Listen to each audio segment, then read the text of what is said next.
One of the main mandates of the Girls' Table is to shine the spotlight on women that are making a difference in the city of Bulawayo, the movers and shakers. And today is one of those shows. My name is Thando Gwinji and this is the Girls' Table. Joining us today on the Girls' Table is Thando Gwinji. Now, I'm not going to introduce her. I'm going to give her this opportunity to introduce herself. Welcome, Thando, to the Girls' Table. Thank you for having me. I'm glad to be here. Which is a show that I like very much because it's a Bulawayo thing and it's putting us girls out there. Yes, on the map. Yeah, we really need to be out there. So, my name is Thando Gwinji, like you said before. I'm a young woman born and bred in Bulawayo in Kolomani, a supporter of football. So, that's who I am. Right, growing up, Bulawayo has made me the person that I am. And it has contributed to the work that I do currently. So the work that I do is activism, but I identify as a youth leader because what I do is lead young people to greater heights, to greater purpose in life. Growing up in Gulumane, we from the Gulumane High and everything else. But then I went on to do a BA in Peace and Conflict Studies and also in Development Studies, which is what warrants me to be in this position of calling myself a youth leader and an activist. But currently, I am the Managing Director of Youth for Innovation Trust.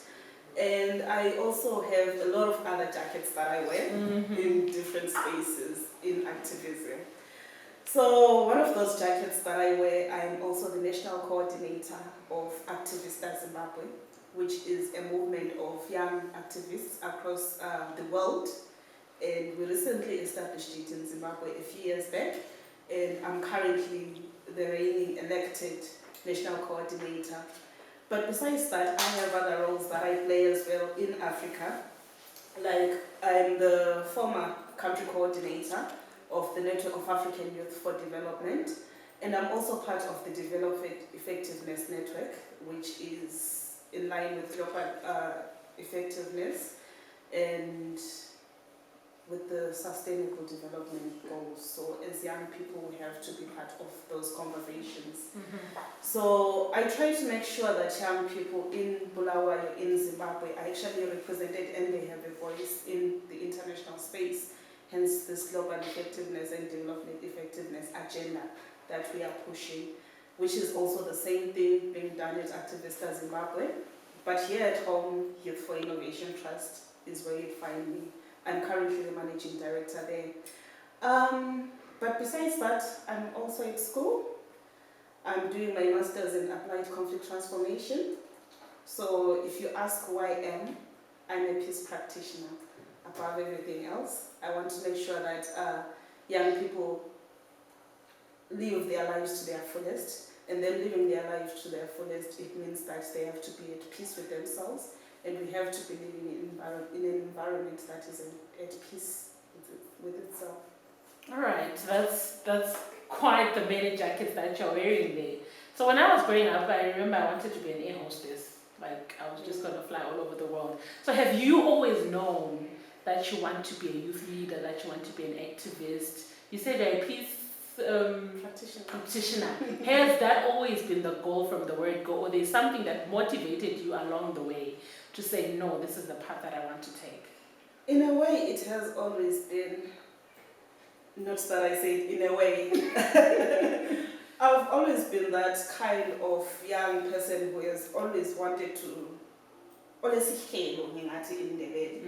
So growing up, I wanted to be a nurse because I wanted to help others. But then I discovered, no, being a nurse might not be me. I was still way back in secondary school. It might not be me because me and blood might not click, but I still want to help people. Then at some point I remember wanting to be a psychologist because I wanted to help people and I wanted to know how people think. But you know how life gives you a particular path to follow and you're seeing, this is the path that I really wanted.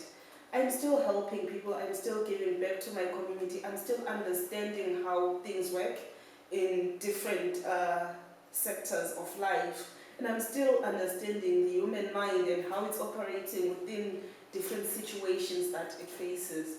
But it might not have been the nursing or the psychologist, but it's there working with the people, working with the community, trying to put two and two together and trying to make sure I'm helping in a way. Yeah. All right. So I want us to zero in on your work as an activist, and I want you to shed light and basically demystify what activism is, and of course elaborate on the kind of activism that you're part of, because I assume the gender activism. Activism is a broad thing. So what kind of activism are you part of, and what exactly do you do? All right. Well, people do think a lot of things about activism. Yeah.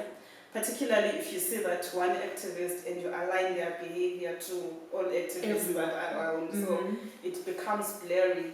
So what I do, yes, you can call me a gender activist. I am feminist.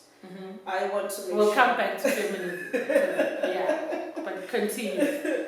I want to make sure that everyone is who they want to be. Everyone that I get in touch with. And mostly I get in touch with young people, youth. If you look at Youth for Innovation Trust, we're looking at youth. If you look at activists, there we're looking at youth. But there is a special thing about the girl child, and I believe that as long as she is not there in those spaces, decision-making spaces, then we are not really going anywhere. Someone once said, if half of us is oppressed, then what are we doing as a people? So gender activism is one, but activism doesn't necessarily mean ukuthola amaphendi wajike parliament or demonstrator go. No. To me it means loving the next girl or next to me. If I see you struggling with this and I have the ability to assist you in that particular thing, then I can hold your hand and make sure that you have the particular skills that you need to be a better person. I'll take, for instance, digital skills. I'm the current regional ambassador of the Global Technovation Challenge here in Zimbabwe. And what the Technovation Challenge does is try and introduce digital skills to girls between 10 and 18 years old.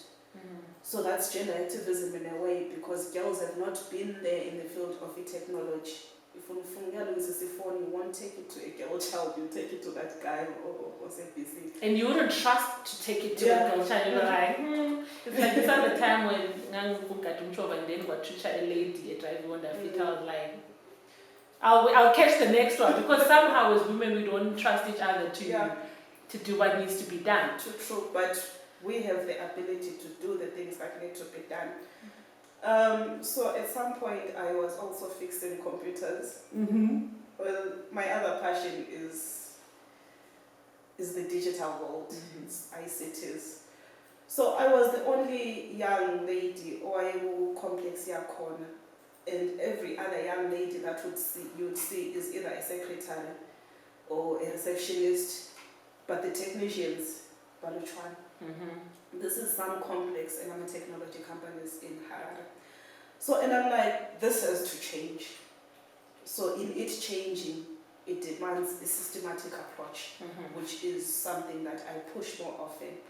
And in pushing for development, I don't only push for gender, I also push for young people being there in the spaces, because we are the majority, we should be making the decisions and not what is the role of youth when we are the people who are supposed to be owning some of these development processes. So pushing young people as well. And I'm also like pro-equality in all its senses, against issues to do with marginalization in all its facets, economic and any other way. Also against homophobia, transphobia and all those things. We just need a world where we see each other as people, be it in Fazi or a guy or a young girl or semakokoba or disabled. We are all people. So my activism, yes, it's gender based at some point, but it's also systematic in the way that I approach things. Mm-hmm. It can be digital as well, and it can be trying to impart those skills that people need. All right. I assume that also means you identify as a human rights activist. I do. All right. So tell us about your journey in activism generally, and I want us to look particularly at the challenges that you encounter as an activist, as a human rights activist, and especially with those around you that are supposed to be supporting you, so to speak, in the journey, in your journey as a human rights activist. I like to think that they are supporting me. Okay, so I started this journey when I was around 19, 20 years of age. So 9 years later, I'm still here. Mm-hmm. So when I was around that age, I had started my varsity education. But you know, it's always within you, and people will call you stubborn and usakula, and it's always within you what you'd like to speak out against those things that are not going on right. But to say that I formally started like the real hardcore activism was when I was still in school. Mm-hmm. So starting my degrees, I did 2 degrees initially. I was touched by the way that female students were being treated at our college. So then I was like, let me do this. If I don't speak out, no one will speak out. So that's when I was initially elected the president of the Peace Club at school. And I was a first year in my first semester. Time went by, Mm-hmm. I got into the SRC, and then started pushing like student activism, and then I became part of an organization that was known as the Female Students Network. So that's when this passion and growth when it comes to gender issues came into play. But you discover that the moment that you are growing from SRC, from Female Students Network, you already have certain connotations that are put on you by society. Mm-hmm. This young girl, that was what it was I We know SRC guys, yeah, this is they are politics, they are etc. And people will not willingly identify with the things that you identify with. And at times you might have this network of people that are around you. And you feel like, yes, we are pushing the same thing, but everyone will always have their own agenda, and their own agenda is not always in line with what we all say that we should be doing as a people. So especially when you talk about issues to do with the feminism, people don't understand what it is. Loosely, it's just advocacy for equal rights. But you know, you get society putting one toe in and stepping away, putting one toe in and stepping away. So those are the challenges that you face along the way in trying to, because we've been fighting those fights for way too long. Mm-hmm. Yeah. If I'm saying 9 years, that's way too long. I would love to see a world where I'm just sitting down and I'm like, I've done that. But the discrimination, the oppression, it changes face. Mm-hmm. And as much as you're like, this is what I'm going to do, then I'm going to go look for money. Because activism shouldn't be where we are looking for money. Mm-hmm. This should just be about the community. But you can't really just leave it alone, because kusasa kuyavuka kungokunye. Kusasa kuvuke ngabantu bama-Honda Fit okhuluma ngabo be-rape amankazana ebusuku. Kusasa kuvuke kuyi-cyberbullying, etc.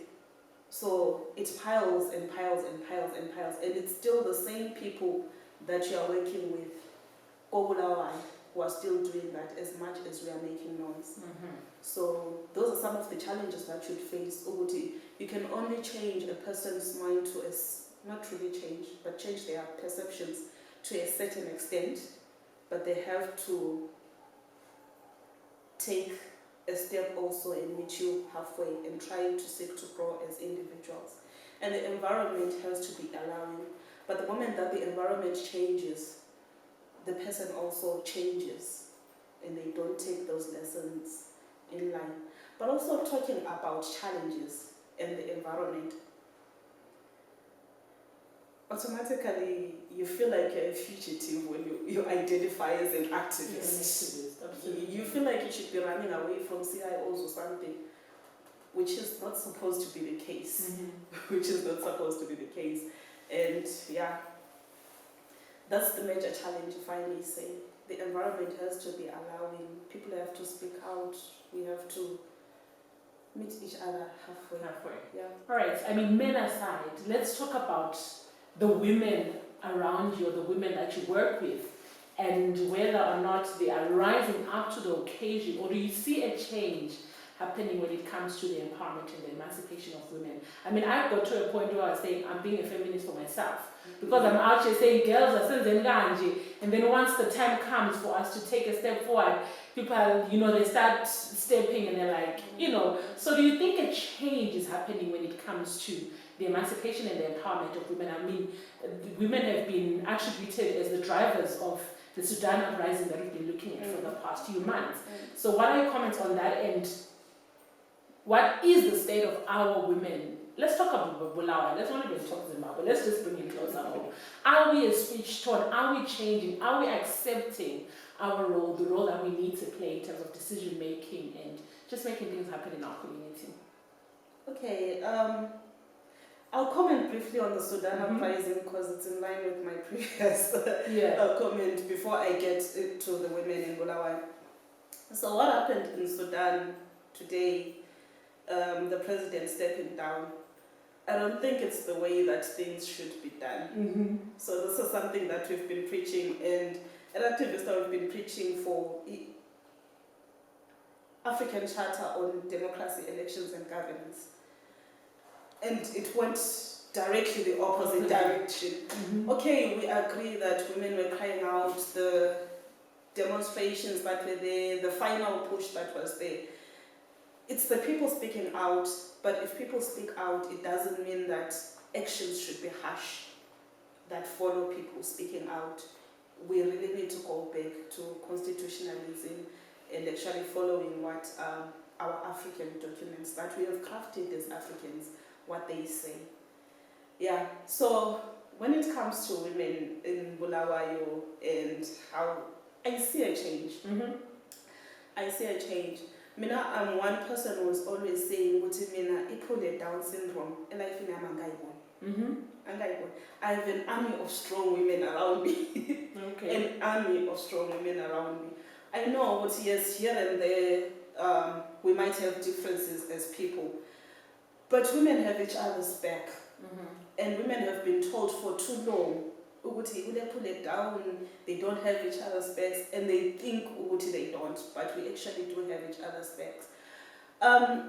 How I came to realize that was when I went to the African Feminist Forum back in 2016 that was held in Harare. So the African Feminist Forum really pushed me to understand real feminism and what it takes.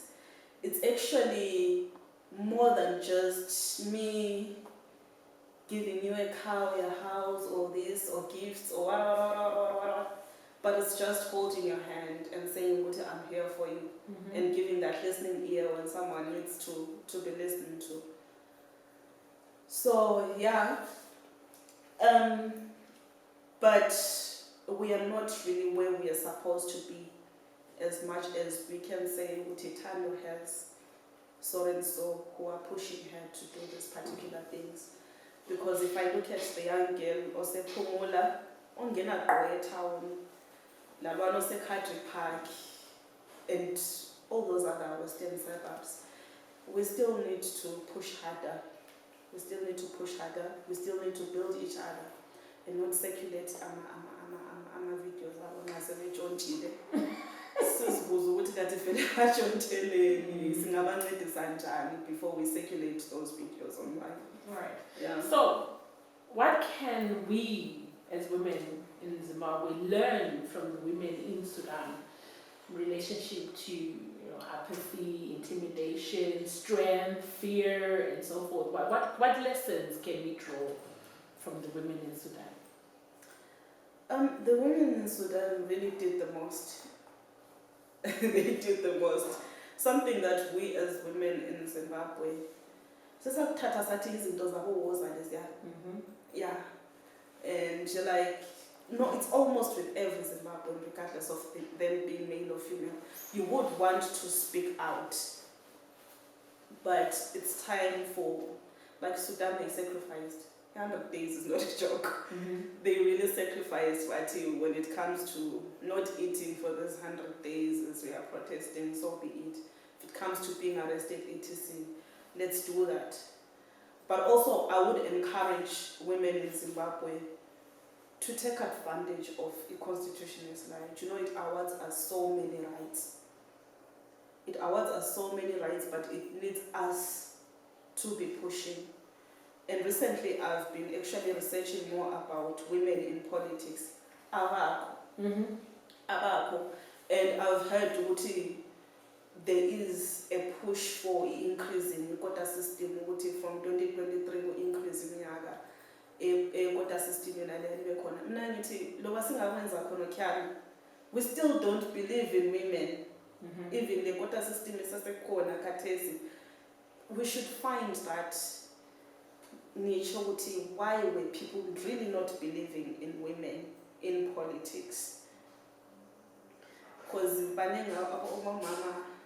well, I use this example more often. You would think people would have voted for someone who had experience in being a vice president. Because do they have capacity? Do they have experience?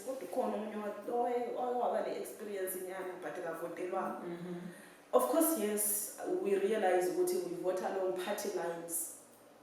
And we really should not be voting along gender lines as well. We vote for guys because we believe they have a capacity.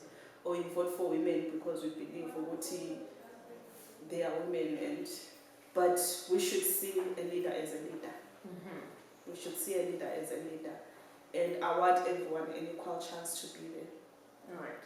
So one of the words that I've associated with you a lot in the recent past is the issue of safe spaces.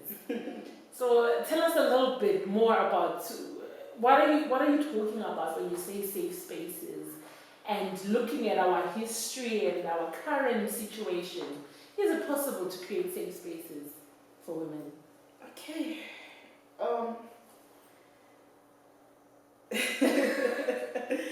It's really possible to create safe spaces. Safe spaces. Yeah, what are they? What are these safe spaces? More than them being the spaces that we see, the physical spaces, as in Kaya, town, etc. But the safe spaces have to be between people, and I can be able to actually be who I am around you and express myself freely around you. Then that can be a safe space for me. If I can walk from a town near Kaya without a fear or anything, then I can say Bulawayo is a safe space. Yeah, but so many cheat. It doesn't make it a safe space. Now we're talking about the physical part. And before we really get into the other spaces that we have, for instance, we have the online space. It's not safe. Twitter is not safe. Not at all. Twitter is not safe. It's a hard hat area. No, but it's you and me share about Twitter. Then why are we making a space less than? Because a few years down the line, a lot of people are going to suffer depression. Okay, you are suffering it right now, and I'm a suicide diana. But a few years down the line, a lot more people will suffer from depression, and depression will look like something that is natural. When it's not. It's not normal, it's an illness that needs to be taken care of. So if we don't take care of each other, we are not creating safe spaces for each other. But we're also looking at the civic space when we are talking about our safe spaces.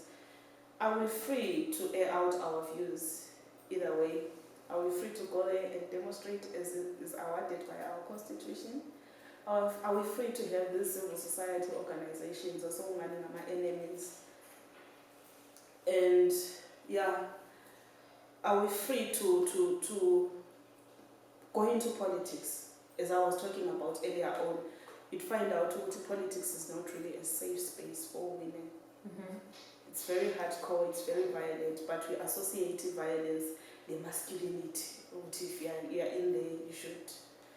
But there's also power in femininity that should be harnessed. So safe spaces are broad. Mm-hmm. They are broad, like I'm saying. Home should be a safe space also. Mm-hmm. Not to figure out 35 years in it becomes unsafe for you. Now, in other social spaces as well. I should be able to put in a toilet pants. A crowd in a toilet. So ibhora ngiyabe the interest lokubukela, but BF doesn't become a safe space for me. Mm-hmm.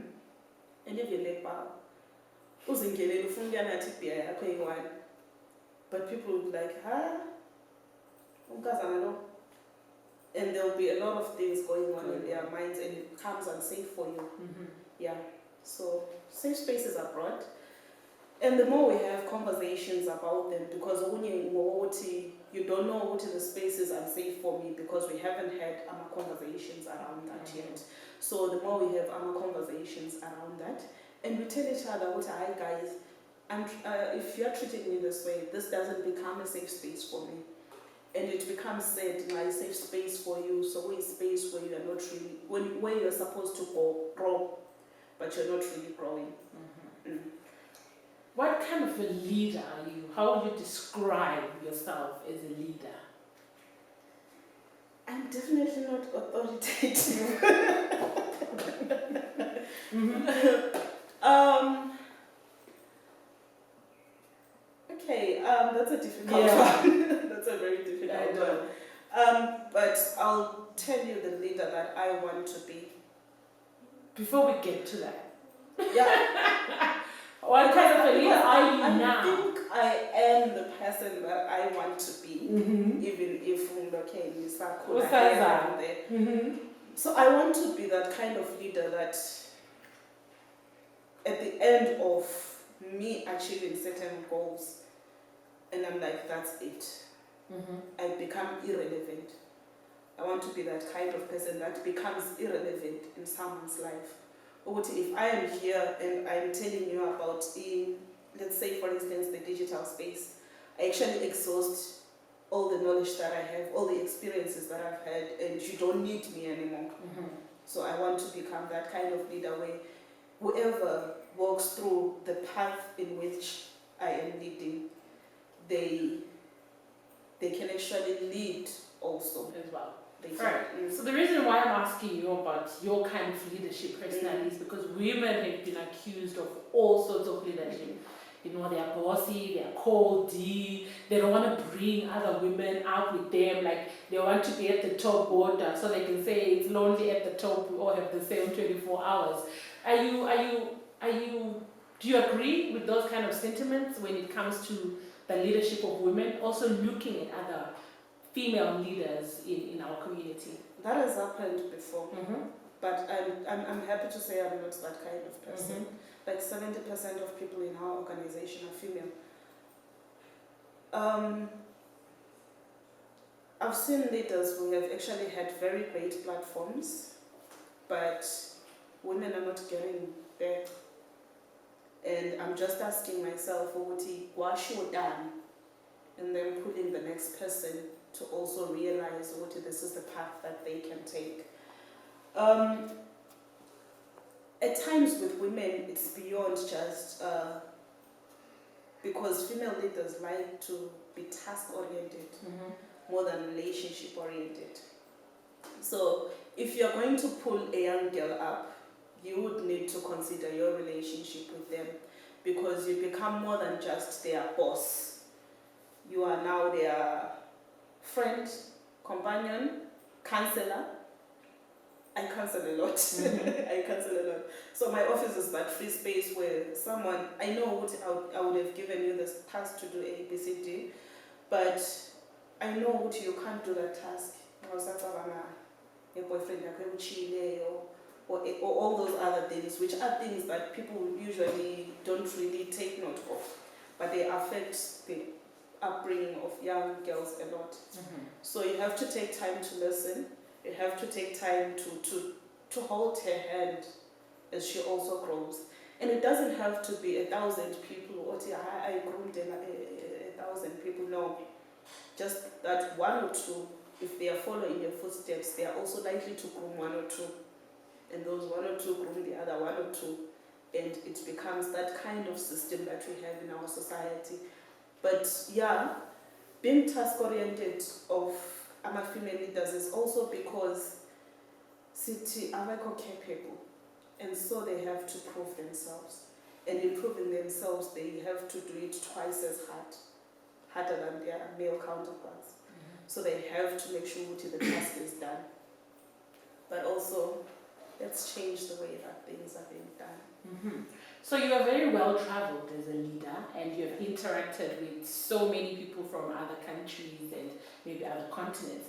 What lessons have stood out for you that you have learned in your travels that you probably never would have learned if you had just stayed in your locality? Well, I have learned a lot. Yeah, just a few. Spams. But one thing I learned when I was in Azerbaijan for the 7th Global Forum of the UNAOC, well, differences exist, but the way in which you handle those differences makes you a different person. So when I was in Azerbaijan, we decided with this other friend of mine from Fiji to just take a walk down the streets to the downtown Baku. We were in a city called Baku. So people were like, can I touch your hair? Can I touch your skin? This actually happened in 2016 and I was like, oh my gosh, we don't do this in Africa anymore. Yeah. In Africa, we don't do this anymore. So you being a better person is about how exposed you are. So I was like, no, from now on, I'm just going to make sure that I explore the differences that we have as a people, even konapha kobulawa ngaphandle. Ngibe kwazi ukuthi abantu bemaningide, abantu benkulumani, inkazana, umfana, ubani, bangabantu abanjani abaziphilisa njani. Before I say, can I touch your hair? Can I touch your skin? Yeah. So that's one lesson that I'm always living with, and I'm like, we have differences, but our differences don't make us a bitter people. We should embrace those and try to work on them the best way that we can. Yeah. So you seem to be doing so much and wearing so many jackets. Do you ever have time just for yourself? Like just to unwind and not think about work? Are you able to balance everything that is going on, work, school, and your social life? Yeah. I have that kind of balance, you know.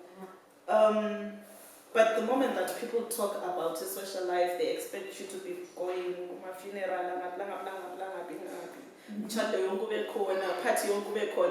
it's not really all about that. So you have to be, as an individual, just identify what because I feel like the thing that happens with a lot of women is you have to work twice as hard to achieve what a man can achieve. So sometimes you sacrifice or seemingly sacrifice your social life or just yourself, taking care of yourself so that you can, always be grinding and pushing the hustle and so forth. Is that what you're doing as well? I don't really sacrifice a lot, though I sacrifice a bit here and there. That here and there will always be there. But I try to make sure when I'm available, I'm available. And when I need to talk to the next person, I talk to the next person. I have that social life. And not necessarily when I'm available, but really setting aside time to be available. Being intentional. Yeah, intentionally available. Yeah. You would know this and this and this and that are going to happen. But as much as those things are happening, I also want this to happen. So there's no such thing as I don't have time, but it's about your priorities. What are you prioritizing? And which tasks are you really juggling? Something can be urgent, but not very important. And something can be very important, but not really urgent. So you just need to make sure that everything is done. And you also set our priorities according. I will need to have time with family. I would need to have my me time.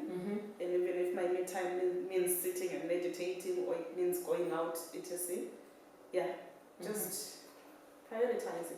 All right, so as we wind out our conversation, how would you want young women that are listening to you right now interact with the word activist, with the word feminist, and with the word leader, especially with all these negative connotations that, I mean, the moment you say you're a feminist, and I see a lot of women that do not want to be called feminists, even though in actuality they are feminists. So how should the young woman that is listening to you right now and watching you as a feminist, as an activist, and a leader, how do you want them to interact with those concepts? I would say, as I always say, should believe in equal rights for everyone. Sorry to say you are feminist, even if you don't want to identify as. But being a leader doesn't mean being a boss. And being an activist doesn't mean being hardcore radical. So being a leader is actually taking a step where you see what the step needs to be taken, where you see what this thing needs to be done, be at the forefront to do that. Volunteer. And ngiyawazi ukuthi this culture yaqalela esikole ukuthi abaphakamisa isandla kuqala ngabalamawala. But isiphakamise kuqala isandla sona lesiyana for the good of your community. So that's leading in its very basic manner. Being an activist also, just find your niche. We are all activists in a way. And it also depends on what you want. I also as an activist. Activism bakho, go towards which direction? Are you perpetuating good for everyone? Or are you perpetrating violence, stereotypes, etc. in your activism? And we usually don't really look at it that way. But everyone is an activist in their own right. Even if you're Brazilian, you are an activist for Brazilian. So just make sure you explore what will be good for you and your community, and you take that particular path. A wise man was told me one thing, one day Kobulawa kushoda abantu abanamawala. So now uhleli lapha ubona ukuthi i-toilet elokishini ayisebenzi ngoba lamawala yesithi cancel ukuthi ngicela nizolungisa ngawo. Not necessarily ngoba kuwe ngini kuphela amanzi usugijimela khona ngale but yenzela wonke umuntu. Yikho kuba lamawala wangikhona. So amawala, they are not necessarily bad, and amawala sokubapazela lokugcwala yonke indawo, but just find that goal that you want to reach and you do it for the community. It's not a bad thing, but also we define good and bad differently. So define what's good for you and what's good for your community and pursue it. So you're an inspiration to many and a motivator to many as well. What are your words of advice for the woman that is listening or watching right now? I would say it all begins within. It all begins within. So within you, you need to find that point where you heal yourself, get rid of all the negative energy that's around you, always be positive. When you are positive, that's the beginning of great things. And great things begin within. And when we say within, yes, the environment and everything that comes with the environment yet. And we always find a way of saying, and we've been through a lot in life. But just seek to heal and be the happiest that you can be. Because at the end of the day, it's not about $1 million. It's not about world peace. It's about happiness, essentially. Yes. So just seek to be happy. And being happy, it means, well, we spoke about sacrificing, but I hate using that word. You have to get a good education. I will lose anything by getting a good education, which is why I always encourage about school. It will expose you to a lot of different things. It's also about being curious. What else is there? Because we're just cutting our so be curious and have lots of love. Yeah. Thank you so much, Thando, for joining us, and we're rooting for you, and we're always going to be following the work that you're doing, and we thank you for inspiring the young women in Bulawayo. Thank you so much, Claire. Thank you for having me. You. So we look forward to encountering and having conversations with more women like Thando, creating safe spaces for Bulawayo, and just showing that women can do it. So that is it for the girls' table today. My name is Thando Gwinji, and that's a wrap.